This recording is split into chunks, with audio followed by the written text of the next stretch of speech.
Well, good morning. Good morning, Dale. How are you? Good, this bright, sunny day. Yeah, sunny day, springtime, second Monday. What could go wrong? Right.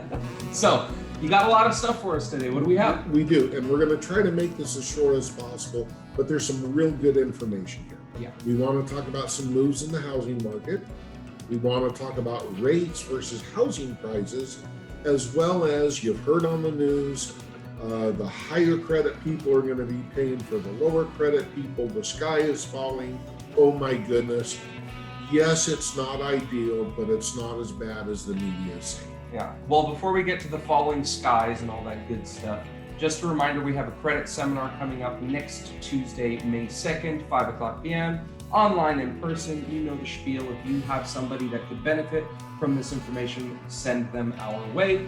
We also have a first-time homebuyer seminar, both of these every single month, first and third Tuesday of the month.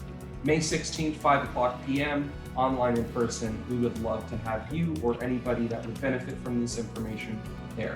All right, Dale, what do we got? So, the plays in the housing market. So, home sales for March, nearly a 10% increase. Wow, but I thought rates were going up. Well, they are, but we'll address that in a minute.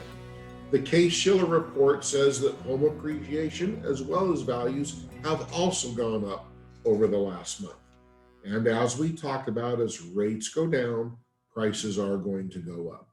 Rates have gone up over about a 2-3 week period between the end of February and mid-March, but it takes a lot longer than that to affect dramatically the market. So it's a little contradictory here, Dale, because the Case-Shiller report shows home appreciation and values going up.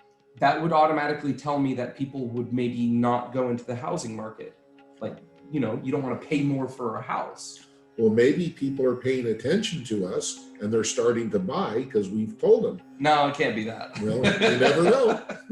Well, it's kind of odd to see nearly a 10% increase, especially with what you said earlier about rates. I want to show you a mortgage-backed security chart. It's practically inverse to an interest rate chart. Give me a second, I'll flip it for you. And green is good. Green is the right direction. Take a look at that period you were talking about, that 3-week period, late February, early March. It doesn't make sense. If interest rates were doing terribly then, how is it that home sales increased nearly 10%? It's counterintuitive to what the market what the media is saying the market is actually doing. Keep in mind, escrow periods are 30 days. Yeah. So you've got a 2-week blip in the market, not going to really shift things one way or the other. Yeah. But we all know rates should get better, prices will go up. So let me flip this so we can see what interest rates are kind of doing. Back early March, late February, they were up. We had a great drop down for a little period, but as you can see, they did rise a little bit last week, but we are on the rebound as we speak. Rates are doing pretty well, so we have high expectations and hopes, but wash this all out of your mind. Let's say this isn't accurate or it's going to go back up. Nobody's happy about that. May 12th, mark it in your calendars because that's when we expect the federal government to roll things properly. Right. So what do we got on this drama, Dale? So LLPA changes, loan level price adjustments. Every loan has a risk factor assigned to it. Loan to value, credit score, reason for the loan, purchase, refinance, cash out. There's all these adjustments to the rates, and that's what the media is talking about, where high credit people are going to experience a little bit worse change than the low credit. Now, that change isn't on interest rates per se. It's not like they're going to charge, someone a higher rate. Correct. It's not to the interest rate, it's to the fee. Okay. So now we talk about discount points. 1%, one discount point, 1% of the loan amount. On a $500,000 loan, that's $5,000. It's the $5,000 fee that is going to adjust. Now, it's not $5,000 for everyone, and it's not 1 point for everyone. And it's usually less than that. Okay. Now, the media is saying this is going to take place May 1st. I got news for you. It took place 2 months ago because lenders make loans, they sell loans. May 1st is when Fannie Mae's making the change. Lenders don't want a whole lot of loans in their pipeline at a worse price than what they're selling the Fannie Mae for. That's how lenders go out of business. So essentially, to summarize it, lenders have been doing this already for a month or two. What's happening is Fannie Mae, the federal government, is buying them May 1st. Now at the new discounted fee that they are promoting or saying they will be charging. Gotcha. It's interesting that nobody noticed this when it started 2 months ago. The sky is falling. Sky is falling now. And then, of course, you know, what's missing from this? Where are they aiming? Well, it's all aimed to help first-time home buyers. 70 million people in this country have a 760 score or better. Some are buying houses. Most aren't buying houses. This is not going to affect them. And as we've learned, I have to quote Rush, for you Rush fans, Yep. Changes aren't permanent, but change is. It's going to change again. Probably, who knows, 6 months, a year, 2 years, it's going to change again. Yeah. Now, we have a much more in-depth video really digging into the details, but I'm going to zoom through these next few things. Let's actually look at these changes. This is a comparison of 2022 versus 2023.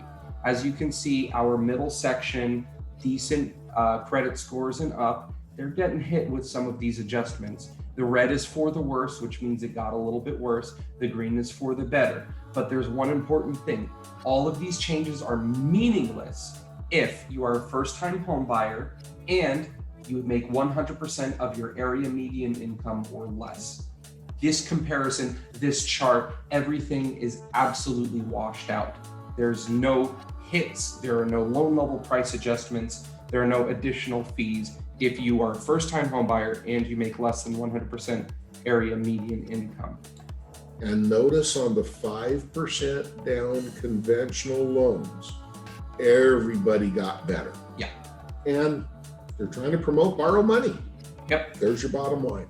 So here's the other aspect. You mentioned earlier, Dale, 70 million borrowers are above 760. Well, who are those borrowers? Take a look at these generations. Look at that. So I am a proud baby boomer. Nor is a proud millennial. Oh, proud, I don't know. But. Despite popular opinion, I am not part of the silent generation yet. Okay.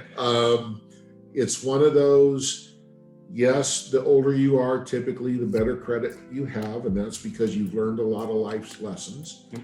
But the millennials and the Generation Z are the ones that don't own homes, particularly, and most of these adjustments are helping the lower credit borrowers. Yeah, so there's a little bit of a fallacy of thought when it comes to, oh, the higher credit borrowers are going to really be subsidizing this. The higher credit borrowers typically already have a house. How do we know this? Well, the Generation X and up, they have the higher credit scores. They already are in their homes. They have kids, or their kids have graduated from college. They're in their forever homes, so to speak. Millennials and Generation Z, they're in a position where they're first-time home buyers, most likely. Raise my hand to this. I don't want to be subsidizing. I don't have a 686 credit score. It's pretty decent. Well, but I'm a first-time home buyer and I make 100% AMI or less. I don't have to worry about this. I am not going to be subsidizing somebody that has a poor credit score or a lower credit score than myself. So there's a lot. We've made a much bigger video going in depth, but let's blast through and review this one more time so people know what's actually happening. Right. So again, it's not to the interest rate, it's to the fee of the interest rate. Yeah. And most of those bumps or hits are 0.5% or less, again, to the fee. The implementation May 1st, it's already implemented, and 760 credit score, 70 million Americans have that. This is really aimed to help first-time home buyers with lower credit scores. So there's a lot there. Hopefully you check out our other videos. If you have any questions, reach out to us, call us, email, carrier pigeon, smoke signal, any others, Dale? We will be glad to answer any and all questions. Have your customers call us. You have any questions, call us. We're more than happy to help. All right. Well, have a great rest of your day. See you later. Bye. Bye.